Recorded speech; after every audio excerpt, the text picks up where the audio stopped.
এই আগ্রাসনের বিরুদ্ধে রুখে দাঁড়িয়েছে অকার্যকর জাতিসংঘ।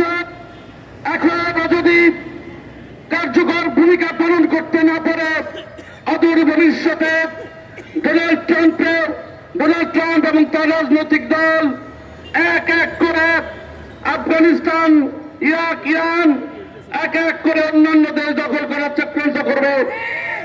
তাই ভারতকে শেষ কথা বলতে চাই, আপনারা সরাসরি ইসরায়েলকে সমর্থন দিয়েছেন। আপনারা মার্কিন দালালিদের ইসরায়েলের সমর্থন দিয়ে প্রমাণ করলেন আপনারা সাধারণ মানুষের অধিকার হরণ করার পক্ষে। তাই ভারত এবং ইতিমধ্যে আজকে দেখলাম ফ্রান্স এবং যুক্তরাজ্য ইসরায়েলের পক্ষে কাজ করার ঘোষণা দিয়েছেন। অতএব যারা নিরীহ অসংখ্য মানুষের মাঝে এই আন্দোলনে সাড়া দিয়েছেন, তাই আমি বলতে চাই আমরাও এই আন্দোলনে ইরানের পক্ষে থাকবো ইনশাআল্লাহ।